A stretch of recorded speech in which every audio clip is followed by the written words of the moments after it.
que ocorre no Congresso. Questão da independência do TCU, no caso da União. O senhor acha que o fato dele ter mandatos permanentes, isso dá mais independência ao TCU? Eu não tenho a menor dúvida. E defendo o mandato vitalício porque a vitaliciedade é uma garantia dada aos magistrados pelo nosso texto constitucional. Os magistrados julgam e a vitaliciedade está entre as garantias dadas a eles para exatamente garantir a sua independência, o julgador não ter medo de julgar contra interesses quaisquer que sejam. E o ministro do Tribunal de Contas da União é um magistrado, ele não é um magistrado, ele não é considerado magistrado, mas ele atua como magistrado e as mesmas garantias dadas aos magistrados são estendidas aos membros dos tribunais de contas, no caso do federal, os ministros do Tribunal de Contas da União. Então, acredito sim que a vitaliciedade auxilia na independência e, assim como se espera probidade, moralidade e compromisso público de qualquer magistrado, de qualquer membro de um tribunal judiciário, também se espera de um membro de um tribunal de contas. No governo anterior, o presidente Lula se queixou algumas vezes do TCU, porque muitas obras eram auditadas pelo TCU e depois paralisadas. E então, na prática, como é que se pode fazer essa sintonia fina entre a fiscalização e a vontade de realização do Poder Executivo? Isso é cíclico. No governo Lula, a reclamação partiu do governo Lula e sua base de apoio, principalmente o seu partido PT, que na época do governo FHC, quem reclamava era o FHC e a sua base de governo, principalmente o seu partido PSDB, e o PT estava no outro lado, incentivando o tribunal a fiscalizar. Então isso é cíclico. Quem está no governo não gosta, existe até uma brincadeira que eu vou fazer aqui, que até terrorista tem simpatizante, mas auditor nem simpatizante tem. Ninguém gosta de auditor, ninguém gosta de ser auditado, né? Então, a verdade é que o que ocorre normalmente com essas paralisações, isso é uma construção, é uma coisa que deve ser muito incentivada, trabalhada em todos os governos, quaisquer que sejam. É a boa definição da sua contratação.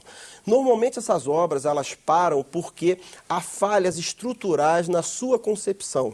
Um projeto executivo, que é a base de onde começa o trabalho, é mal elaborado.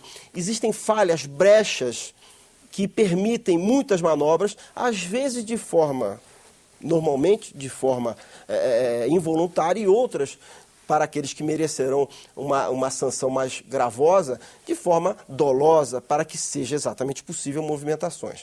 Então, é cíclico, isso sempre vai acontecer. Quando se tem um PAC, por exemplo, isso pode ter uma dimensão maior, principalmente quando um programa de governo é colocado com uma estrutura até mesmo para viabilizar uma eleição do sucessor, isso ganha uma dimensão maior. Mas isso é cíclico, sempre existirá. Qual é o aparato técnico que o Legislativo dispõe para exercer esse papel de fiscalizador? O aparato técnico que o Legislativo dispõe começa pelas suas consultorias, tanto consultoria legislativa quanto consultoria de orçamentos. Mais a consultoria de orçamentos, que ela está mais ligada à atividade fiscalizatória, que também faz a parte de fiscalização, e a consultoria legislativa mais com a base jurídica, técnico-jurídica e também técnica em áreas de economia, em áreas sociais, que também há que haver o controle sobre os programas de governo. E o mais forte, é óbvio, vem dos tribunais de contas. O Tribunal de Contas é o braço técnico do qual o Legislativo, o Congresso Nacional, suas casas, Câmara ou Senado, lançam mão para fazer valer a sua prerrogativa de controle e tem que obrigatoriamente, apesar de não ser subordinado, porque o Tribunal de Contas atende à Constituição e às leis, mas a Constituição manda e a lei manda, a Constituição principalmente, que o Tribunal atenda ao Congresso incontinente.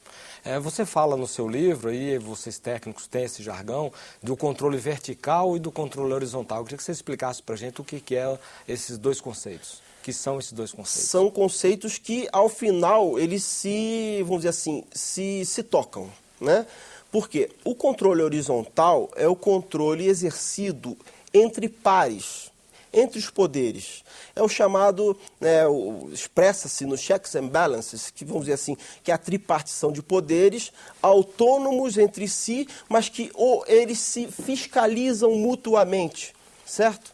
Eles se fiscalizam mutuamente e essa função fiscalizatória mútua espelha esse controle horizontal. E o controle vertical já é um outro tipo de controle. Ele pode se expressar ou pelo voto, que é o eleitor decide por colocar ou não aquele a quem confia, ou depois de uma gestão ele verifica se aquele que ele colocou vai merecer a renovação do seu voto, e esse é um controle vertical por voto, ou então um controle burocrático, exercido pelos tribunais de contas, exercidos hierarquicamente por um chefe sobre o seu subordinado, pelos atos por ele praticados e pelos ministros supervisionando as suas áreas. Esse é um controle de natureza vertical. Eles se interpenetram, eles se vamos dizer assim, auxiliam, porque realizado um controle vertical, vamos dizer, um controle pelo Tribunal de Contas, contas rejeitadas, verificação de atos de improbidade, dando-se publicidade a isso, informa-se ao eleitor sobre essa mazela, vamos dizer assim,